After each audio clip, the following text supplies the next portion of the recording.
Sekarang negara sudah nggak ada, apalagi Indonesia ini negaranya nggak ada, yang ada pemerintah, TNI dan Polri, negara nggak ada, sudah diamandemen tahun 2002. Anda sudah tidak punya Undang-Undang Dasar 45. Ini Indonesia sudah bukan seperti yang diproklamasikan oleh Bung Karno. Anda harus kembalikan, dan saya minta kepada TNI, Polri, kembalikan Indonesia sebagaimana proklamasi zaman dulu. Itu. Makar aku. Makar tersesat menuju kebenaran, betul enggak? Lo memang sudah bukan Indonesia. Ini sudah Undang-Undang 2002 kok ini. Gitu loh. Sudah enggak ada negara. Semua lembaga pemerintah, ASN saja, aparat sipil pemerintah, maka taatnya kepada pemerintah. Padahal ASN taat kepada undang-undang negara, aparat sipil negara. TNI, Polri itu aparat negara, bukan aparat pemerintah. Betul enggak? Mereka permanen sampai pensiun. Kalau presiden cuma 5 tahun, outsourcing, TKI 1. Betul enggak? Lah mengko iki mencah outsourcing kok merentah-merentah sing wis permanen kaya ngene iki. Kira bener tata negara nih kaya ngene iki. Suatu hari kita rubah. Ayo winih-winihku cukul untuk masa depan. Dandani Indonesia. Karena Indonesia tidak bersaing dengan dunia. Indonesia adalah pengayomnya seluruh manusia di dunia. Indonesia adalah penyayangnya seluruh manusia di dunia. Indonesia adalah ibunya seluruh dunia. Ngono lho. Iki Indonesia iki top sak top. Nah, tak kandhani ya. Negara iki gaenane sapa? Gusti Allah apa kowe? Gaenan negara iki gaenane Gusti Allah, gaenane menungso. Kowe iso jamin nek gaenane menungso iku abadi. Dadi suatu hari negara ora ana piye kowe? Ora masalah toh? Nah, Anda disiapkan untuk menjadi manusia pasca negara. Ojo keliru loh ya. Jangan nesu loh ya.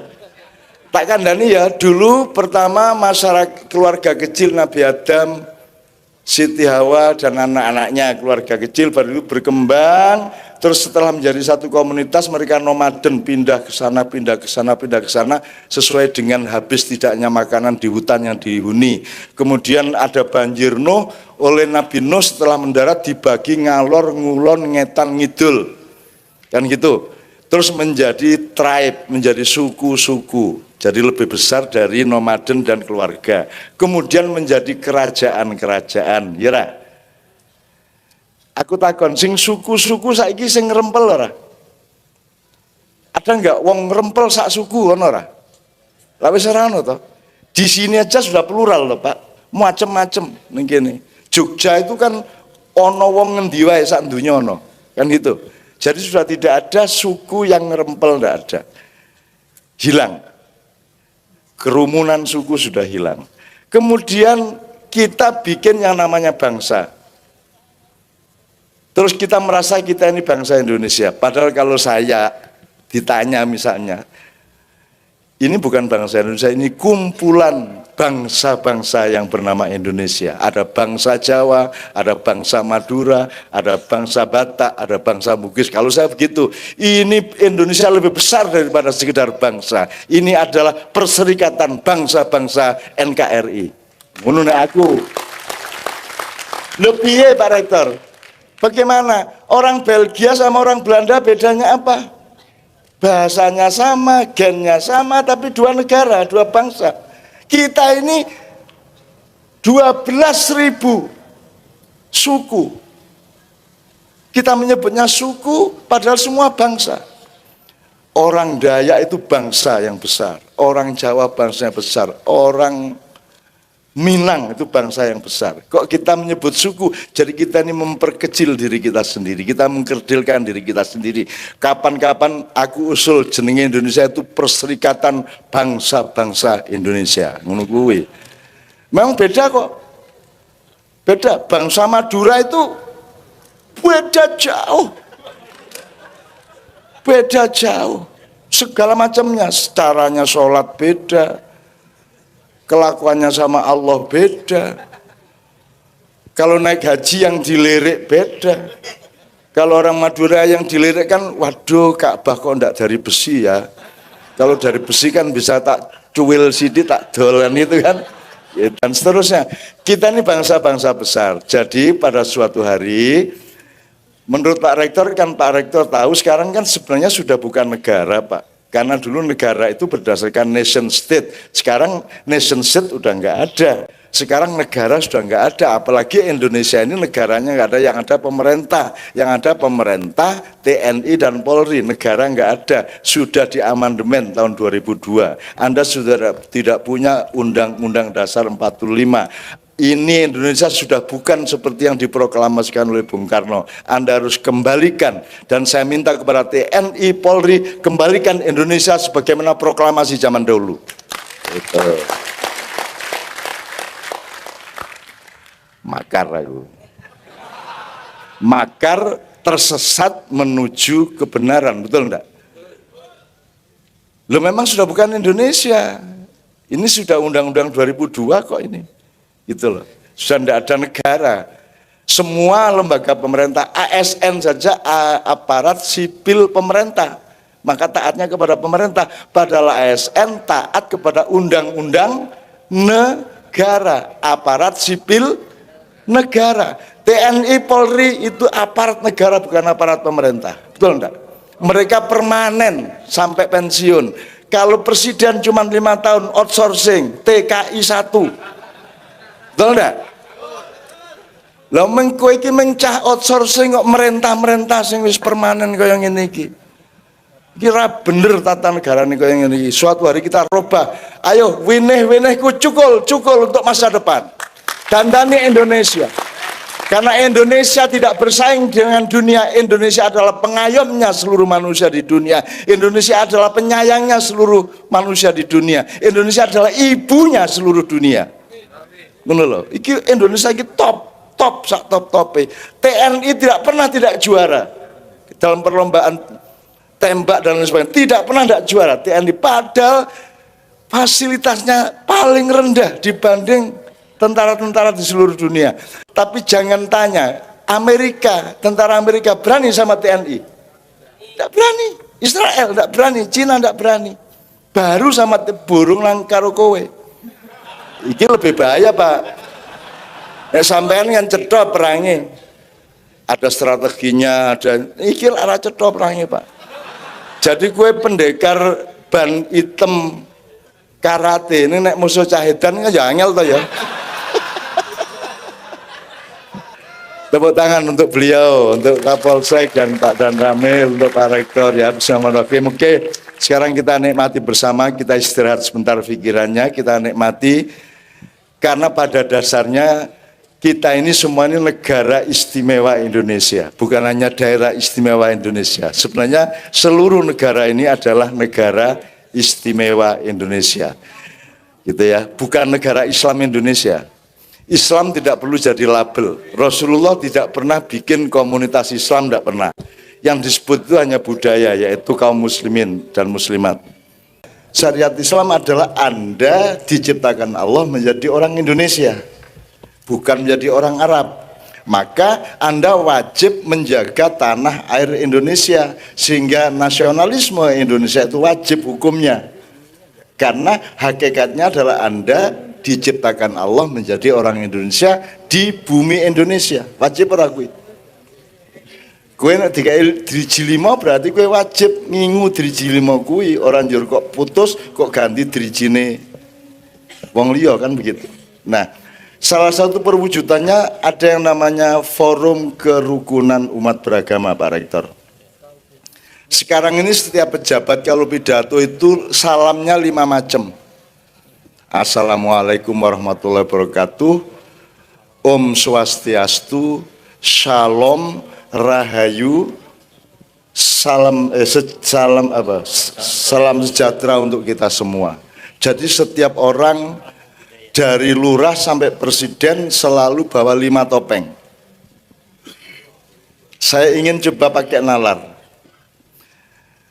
Sama enggak maksudnya shalom sama assalamualaikum? Meskipun ada bedanya pasti, tapi maksudnya adalah janji untuk saling menyelamatkan, bener enggak?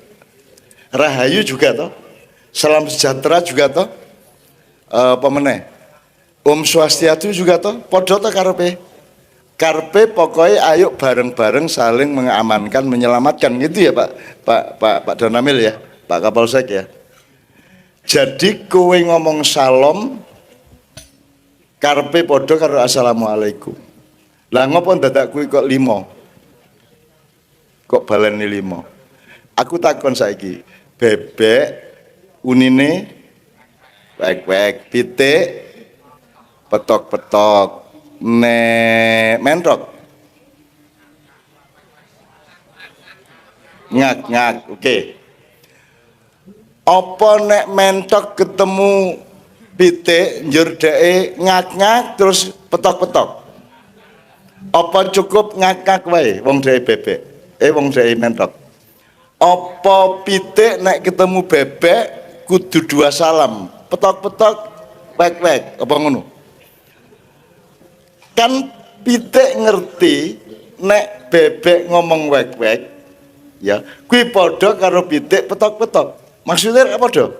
Ayo urip bebarengan, saling mengamankan, sama kan? Loh kenapa ayam harus menirukan suara? Angko nek kowe ketemu asu pada assalamualaikum huk huk gitu. Asune sing kerepotan. Asune kerepotan bar huk-huk terus arep ngirokke assalamualaikum ra iso. Padahal kalau asu huk-huk itu juga janji bahwa dia akan mentaati sunnatullah atau syariat Islam itu tadi. Betul enggak? Jadi kenapa kalau Anda orang Islam ya ucapkan assalamualaikum. Nanti kalau yang Anda kasih assalamualaikum orang Hindu dia akan mengatakan akan membalas rahayu. Kan begitu? Kalau Anda orang Buddha, Anda mengatakan Om Swastiastu kepada Anda, karena Anda orang Islam, Anda membalas Waalaikumsalam. Bener nggak saya? Nalar ora kuwi? Banganmu badir lambemu. Bendina kudu mengucapkan kabeh iki lho. Itu bukan toleransi. Itu loh, itu artificial, itu ngarang-ngarang.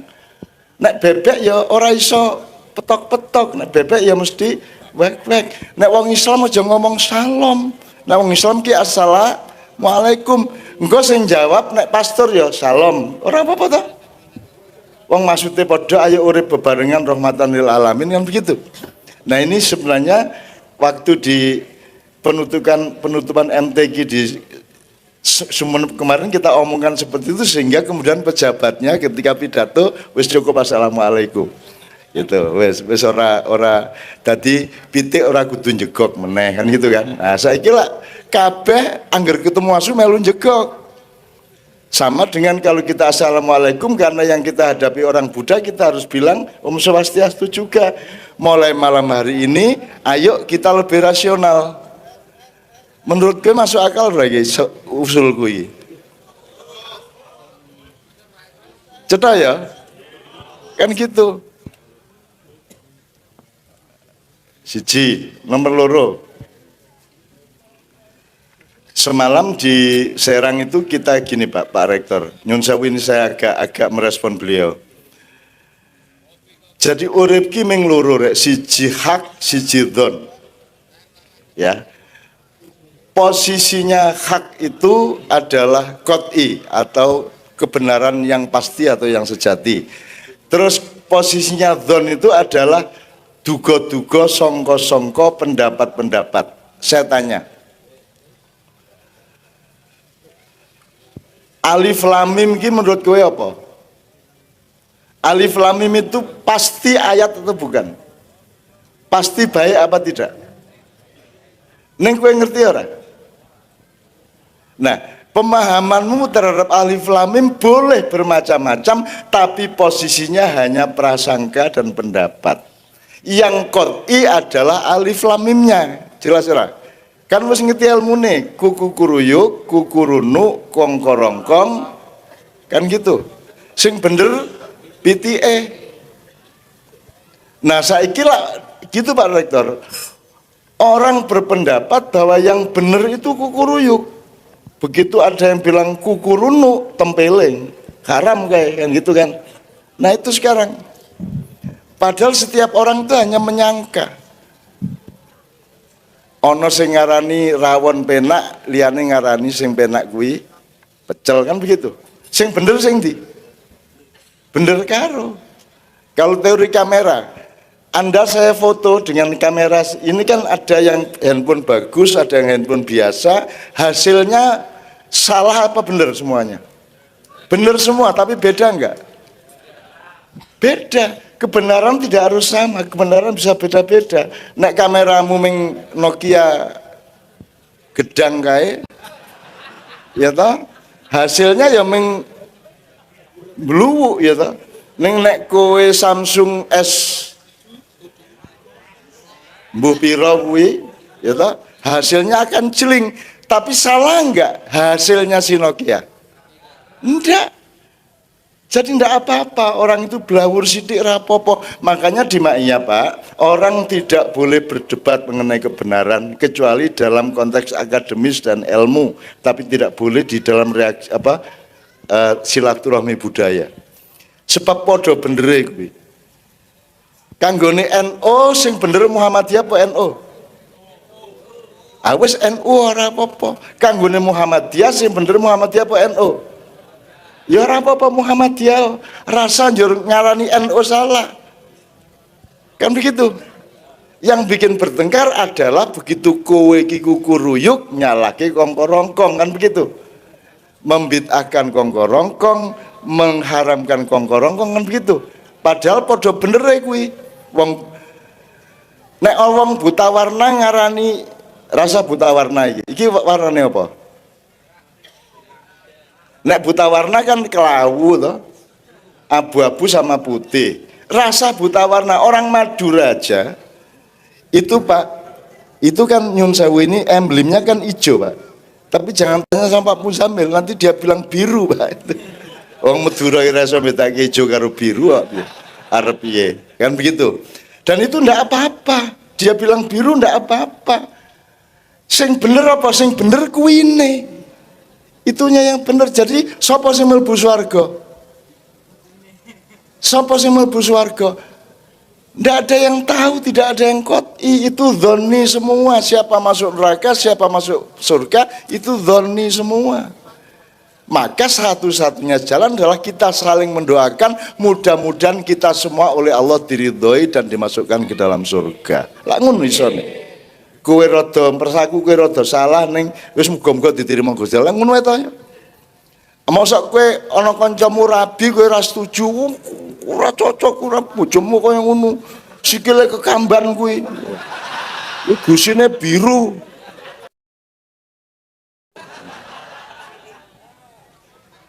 Ora iso. Ambok kancamu rabi karo cah saca pasar kembang umpamane.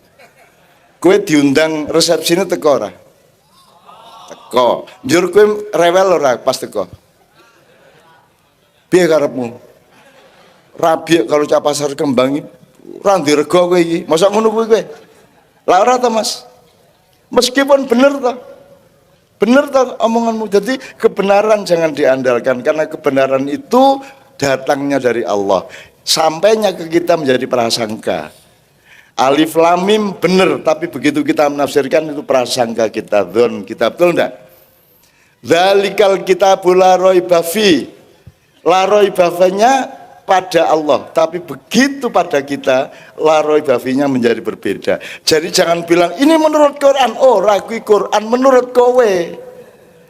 Memang Quran, tapi Quran di pahammu, di pemahaman, bukan Qurannya itu sendiri. Nah ini teman-teman tidak bisa membedakan. Gitu loh.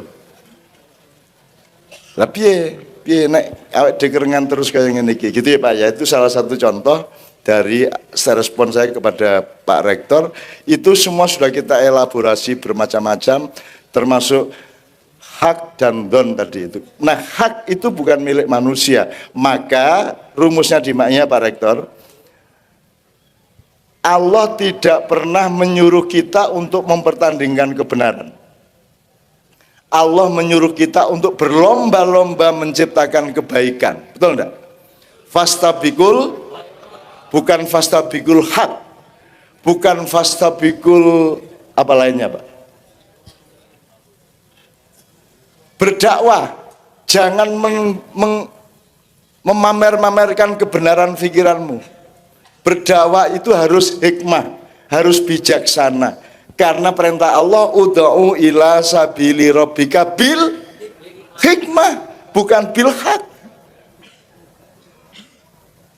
Mengono bocah ndombil lambene kok celuk mbleh nang ndi mbleh gitu. Padahal bener toh? Bener, mulane bener ki aja diomongke nek ora apik. Jadi outputnya harus kebaikan, hasilnya adalah keindahan. Nah, terakhir sekali Pak, sebelum satu nomor. Pertandingan di dunia ini bukan kebenaran, sapa sing luwih bener ora, tapi sapa sing luwih apik. Nggih mboten? Fastabiqul khairat. Jangankan di bidang agama dan akhlak. Messi pemain terbenar sedunia apa pemain terbaik? Loh, bal-balan loh padahal gue. Tapi terbaik loh. Nggak sadar loh mereka, the best. Bukan the most true player, enggak, tapi terbaik. Muhammad Salah pemain tersalah ya kayak bocah ijan. Pemain terbaik tuh. Sarjana lulusan terbaik, bukan lulusan terbenar. Terbaik. Dan baik itu urusan akhlak sebenarnya, urusan keindahan puncaknya. Akhlak yang baik menghasilkan keindahan. Sholat puncaknya apa? Wah, sholatnya bener, ngono. Apa? Sholat itu puncaknya khusyuk. Saya tanya, khusyuk itu bener apa baik apa indah? Indah. Puncaknya adalah keindahan. Dan apa yang paling mewakili keindahan dalam hidup kita ini? Cinta. Dan transaksi kita dengan Allah adalah transaksi cinta. Jelas ayatnya, in kuntum tuhibbunallaha fattabi'uni. Kalau memang engkau cinta kepadaku, kata Allah, ikutlah Muhammad. Kan begitu. Jadi transaksi nih, perjanjianmu karo Gusti Allah ki orang gon bener, orang gon ampuh, orang gon kuoso, orang gon sugih, orang gon dudeng, tapi nggon tresno apa ora tresno. Jadi jangan memamerkan kekuasaanmu, jangan memamerkan kepandaianmu, jangan memamerkan kekuatanmu, jangan memamerkan kealimanmu, jangan memamerkan kekayaanmu, tapi tunjukkanlah dan praktekanlah cintamu kepada Allah dan kepada semua makhluknya. Lu kira-kira ya. Anda sudah bersaudara belum ini? Tadi kan belum kenal sebelumnya. Anda sudah laba persaudaraan. Nanti sampai ke akhirat ini ya semuanya ya. Gitu ya. Wes saiki tolong menolong sing duwe kantor iki kayak penggawean iki sing cawono sapa iki ya. Sing ben cetha ya. Ya gitu. Sing duwe adiayu kayak koncone iki mau ya. Itu dan seterusnya. Oke, nomor 2, Anda lihat. Ini tadi tidak sengaja kelompok ini kan kelompok kedua. Ada di tengah-tengah. Ini kelompok 3, kelompok 1. Teman-teman sekalian, Anda lihat yang 1 dan 3 itu eksplorasi rohman, eksplorasi ngelihat masyarakat secara luas, kemudian menemukan titik-titik simpul dari permasalahannya, dan ini sifatnya sudah solusi. Ini sifatnya adalah pendataan yang paling parah dari problem-problem masyarakat. Yang di tengah-tengah ini namanya juga dia di tengah-tengah, maka kalau yang A sama C itu perjalanan keluar, mereka perjalanan ke dalam, mereka bertafakur. Jadi grup 2 ini tafakur, semua tentang kesadaran diri, semua tentang mentalmu, mental awake dhewe, moral awake dhewe. Jadi dia tidak mengkritik siapa-siapa, dia melakukan introspeksi dan tafakur. Berarti ada keseimbangan. Gitu ya. Dan ini tidak disengaja. Ternyata memang sebenarnya ini formasi dari masyarakat itu ada yang bagian eksplorasi keluar, timnya harus lebih besar, tapi tetap harus ada yang tengah-tengah, yaitu yang bertafakur. Jadi kita tidak hanya menyalahkan globalisasi, tidak hanya menyalahkan pemerintah dan negara, tapi kita juga harus bisa menemukan kesalahan-kesalahan kita sendiri. Itu ya kira-kira. Jadi ada 2 poin. Saya tanya sederhana dulu sebelum Pak Rektor, yang grup 1, nomor 1 hoax, yang kedua kafir. Oke, menurut Anda kalau orang nuduh kafir itu hoax apa bukan? Hoax. Hoax juga. Nomor 3, Cebong. itu hoax apa beneran? Hoax. Hoax juga. Keempat, Israel. Israel. Iya. Gelak ngarani to mengan. Iya. Ya, hoax apa bukan? Hoax. Hoax juga. Yang kelima, Komunis. komunis, hoax juga toh? Hoax. Nah, jadi kita ini dikepung oleh hoax. Sekarang masalahnya, siapa yang punya hak untuk menentukan ini hoax apa bukan? Sopo sing iso nentokke?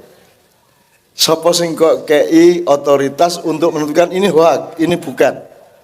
Siapa? Pemerintah?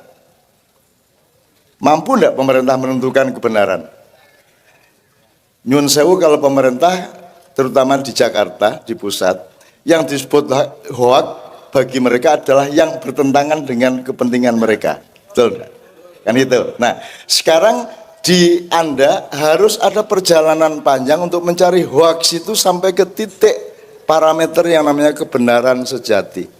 Gitu ya. Itu kalau hoax itu gini. Tadi saya ngomong alif lam mim. Alif lam mimnya itu truth, hak. Tapi begitu Anda menafsirkan dia jadi hoax. Betul enggak? Iya. Jadi hati-hati, hoax itu tidak hanya di medsos. Hoax itu juga di madhab-madhab. Hoax itu juga ada di segala macam keadaan, gitu ya. Oke, ini contoh respon aja Pak, gitu ya. Terus saya pujikan kembali ini bukan matrik. Urut-urutan ini tadi luar biasa. Nomor 1 tadi kan apa? Jati diri, ya, sangat rohaniah, sangat apa? Ini Asmaul Husnanya itu di situ. Nanti nek soal badokan itu terakhir. Padahal di Indonesia sekarang nomor 1 apa? Badokan. Wong poso tujuannya ben mangan kok Pak. Tujuan puasa itu adalah merindukan mangan, yaitu pas buka. Lah wis kurang piye kuwi? Wong poso ki ben kowe iki ngrasake ngelih kok malah ono iklan yang televisi supaya makanlah ini, minumlah ini ketika sahur supaya tidak terasa lapar loh. Gunane wong poso kuwi ben kowe ngrasake ngelih piye to kowe iki? Kowe iki piye to kowe iki? Kowe iki arep poso apa arep riyaya? Jadi kita ini berarti Mas, hoak-hoak itu alat untuk menjalankan salah niat toh. Gitu ya, salah niat. Jadi kita ini kenapa bertengkar? Wah, kalau di dalam diri kita ada salah niat, ada salah tujuan. Kalau tadi malam ada perumusan bagus Pak. Yang namanya Pak Muzamil, yang namanya hak itu hanya A dan Z. A-nya itu innalillahi, Z-nya ilaihi rajiun. Itu A dan Z. Tapi B, C, D, E, F sampai E itu zon semua, itu hoax semua. Nah, karena kita hidup dalam hoax, kalau hoax ini mungkin kasar, tapi kalau mau pakai Al-Quran, kita ini hidupnya di dalam posisi la'allakum tattaqun. Bayangin Allah nyuruh puasa, itu pun dia tidak lantas memberi jaminan kamu pasti menjadi bertakwa karena puasa, tapi Allah menyebutnya la'allakum. Pak Muzamil tolong diterjemahkan nanti menurut bahasa Arab, la'allakum itu apa artinya? Itu kan sesuatu yang subjeknya Anda sendiri supaya kamu mbok menawa nek wong dura rada dawa mbok menawa. Gitu ya. Oke ya teman sekalian. Oke. Sebelum saya berikan kepada Pak Rektor, ini pokoknya saya senang sekali karena ini bentuk penelitian loh ini. Dan tidak ada metodologi di kampus yang seperti ini. Karena di sini kelihatan sekali cara berpikirnya langsung kelihatan. Ini kecenderungannya tafakur, sana kecenderungannya eksplorasi sosial, di sana menemukan titik-titik negatif sehingga mencari yang positif. Kalau ada orang ngomong anti teror berarti ada teror, betul enggak? Jadi jangan bikin grup anti teror supaya tidak ada teror. Kalau kamu grupnya anti teror, maka diperlukan harus ada. Nah kalau tidak ada teror, kamu menjadi tidak dapat dana, maka dibikin sendiri terornya, kan begitu. Supaya anti terornya menjadi bekerja, kan begitu. Jangan lupa ini semua hak di dunia kayak begitu itu. Oke. Gini tak dawake gue ngelundasmu gitu. Ora wis cukup kuwi wae. Pokoke ngerti prinsipnya ya. Ngerti prinsipnya ya, aja kapusan hoak ya. Jadi jangan dipikir hoak. Kalau mau kasar Mas, Mbah Hasyim menyangka Islam itu gitu, maka bikin NU. Mbah Dahlan menyangka Islam atau menafsirkan Islam itu gini, maka lahirlah Muhammadiyah. Kedua-duanya itu persangkaan atau pol pendapat. Yang benar mana NU apa Muhammadiyah? Mudah-mudahan benar kedua-duanya, kan begitu. Yang pasti benar Islamnya. Gitu ya Mas cara berpikirnya ya. Yang pasti benar Islamnya. Jadi akidahnya NU apa Muhammadiyah apa Islam? Akidahnya. Yang akidah adalah Islam.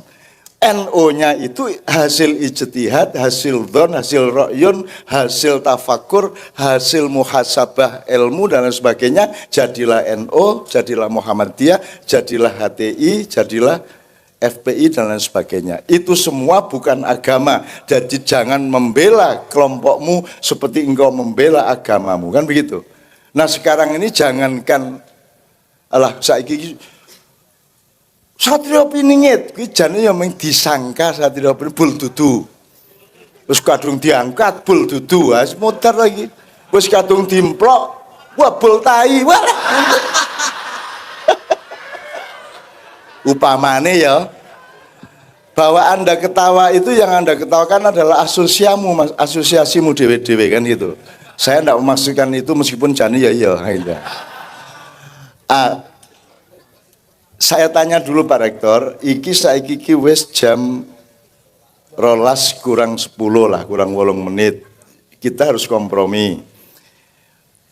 Pak Rektor harus segera pulang. Pak Camat rumahnya 13 km dari sini. Saya berapa kilometer ya? Katanya luwih adoh ya Pak Camat, saya luwih adoh dari sini gitu. Dan saya jam 3:30 betul sudah harus ada di airport. Sehingga kita tawar-menawar, katakanlah 12:30 sampai jam 1, oke? Bahwa nanti ternyata kok Allah ngodot waktu. Nah, monggo gitu ya, monggo kita manut saja. Karena Pak Camat mengatakan, loh tak pikir masih jam 8 lah, kok wis jam 12. Nah makanya jangan tertipu oleh hoax yang namanya waktu. Nek ngenteni yange ambok 3 jam dinteni, ya ra?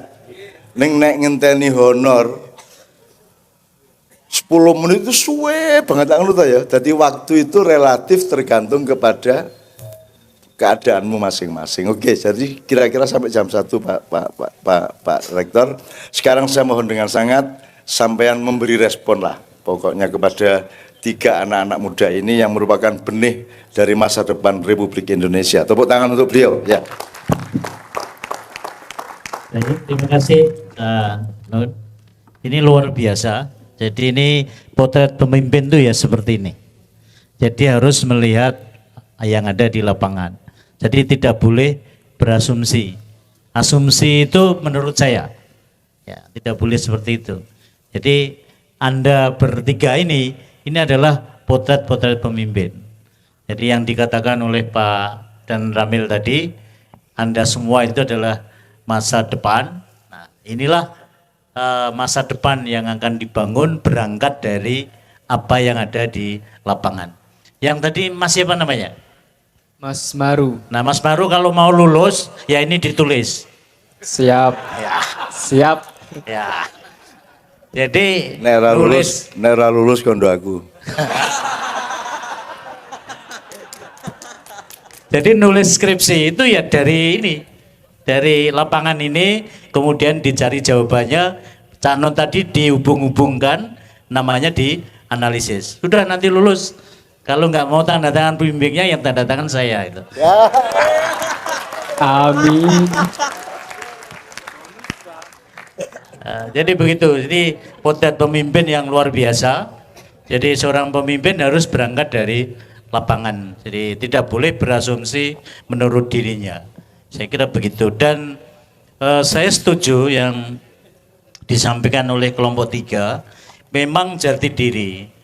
Jadi kita ini kan di dunia, ya, ini kan tidak ada lagi negara, yang ada itu hanya geografis gitu loh.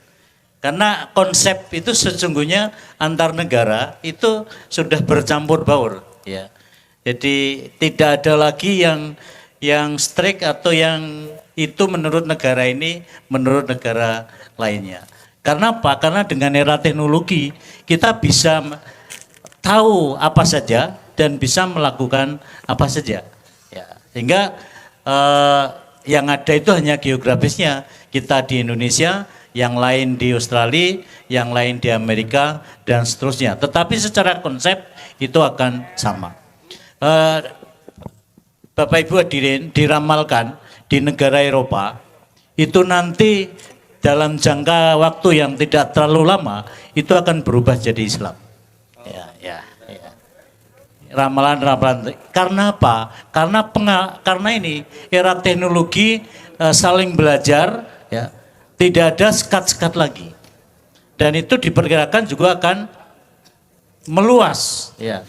Karena kebenaran-kebenaran yang ada di ajaran Islam. Mudah-mudahan terus Islam akan berkembang seperti itu.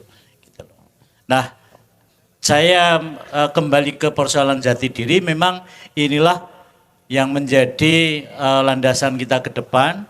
Kalau di teori pendidikan namanya pendidikan karakter namanya. Jadi karakter kita masing-masing. Jadi karakter itu yang akan membangun masa depan. Nah, karena itu saya sangat salut yang kelompok 3 ini bisa menangkap masa sekarang, ya, apa yang ada di masyarakat, perlunya karakter. Jadi perlunya jati diri untuk membangun ke depan. Persoalan kemakmuran tergantung bagaimana kita melihat. Ketika kebutuhan kita terpenuhi, mungkin kita akan melihat sudah makmur gitu loh. Tapi ketika yang bekerja tadi atau dia berjualan kok tidak laku-laku, dia akan menjawab belum makmur atau tidak makmur itu. Jadi sangat relatif kemakmuran menurut versinya di masing-masing. Jadi sesuai dengan itu. Nah, persoalan keadilan lah intinya di situ. Jadi persoalan keadilan ini yang menjadi bagian dari bagaimana negara menjamin masyarakat, pemerintah menjamin kita semua, ya, dengan prinsip-prinsip keadilan. Jadi bukan sama rata, bukan sama rasa, ya, tetapi adil sesuai dengan apa yang dibutuhkan. Tadi Cak Nun membicarakan persoalan hak, ya, itulah bagian dari keadilan. Saya kira 3 ini yang saya tanggapi. Kemudian dari kelompok 1 yang sekarang memang eranya era hoax ini. Ini kita harus hati-hati. Jadi jangan terlalu percaya pada berita-berita yang tidak tahu kebenarannya. Jadi memang kadang-kadang ada sekelompok orang itu yang sukanya begitu. Jadi sudah aman-aman kemudian dibuat supaya ada sesuatu yang dinamisnya itu dinamis negatif dengan hoax-hoax tadi. Karena itu kita harus hati-hati, jangan percaya kalau ada sesuatu itu kontra. Nah, ini apa yang ditangkap oleh kelompok 1, saya kira memberi peringatan pada kita untuk lebih hati-hati. Jadi kita harus berdasarkan data yang sesungguhnya. Tidak boleh kita berprasangka, tidak boleh kita menurut masing-masing. Nah, yang disampaikan kelompok 2 ini adalah nilai-nilai, ya, prinsip yang akan menjadi landasan kita. Ini mudah-mudahan juga kelompok 2 yang tadi menempatkan gotong royong di terakhir, menurut saya gotong royong itu harus diangkat yang pertama. Karena kita bisa semuanya hari ini bisa berkumpul berkat gotong royong. Coba kalau ini kan diunduh oleh Pak Warno dan Mas Sabto. Kalau tidak ada gotong royong di antara masyarakat Logo, tidak mungkin terjadi. Kiai Kanjeng ini kalau tidak ada gotong royong, tidak mungkin. Cak Nun mau nabuh semuanya, nggak mungkin gitu loh. Jadi Cak Nun itu hanya seorang, maka butuh orang lain. Itulah perlunya gotong royong. Ya, sehingga ini bagian dari saya kira yang harus kita kembangkan. Saya kira begitu Cak Nun yang bisa saya sampaikan. Terima kasih. Assalamualaikum warahmatullahi wabarakatuh. Saya mengingatkan. Jadi sebenarnya ilmu tidak terletak pada faktor-faktornya, tapi susunan faktor itu juga mengandung ilmu, itu namanya terminologi Pak ya, atau yang melahirkan metodologi kalau di kampus gitu ya. Jadi ini ilmunya tidak terletak pada poin-poinnya nomor satu, tapi pada cara Anda mengurutnya. Anda mengerti mana wajib, mana sunat, mana mubah, mana makruh, mana haram. Anda ingat ya di awal-awal Ma'iyah, masuknya Islam ke Indonesia itu mulai abad 8 sampai abad 12 sudah masuk tapi tidak laku. Karena apa? Karena yang membawa adalah orang yang nomor 5. Orang yang urusannya adalah kapitalisme dan perdagangan. Ya, betul enggak? Dulu kita nyun sewu Pak Rektor, ini kita belajar gampang-gampangan. Ono wong kuwasa, ono wong kuat, ono wong pinter, ono wong sugih, ono wong apik. Ya. Ketika yang bawa Islam ke sini wong sugih, pedagang dari Gujarat, tidak laku. Karena orang Jawa sudah punya nilai bahwa yang tertinggi di antara manusia adalah orang yang baik. Betul enggak?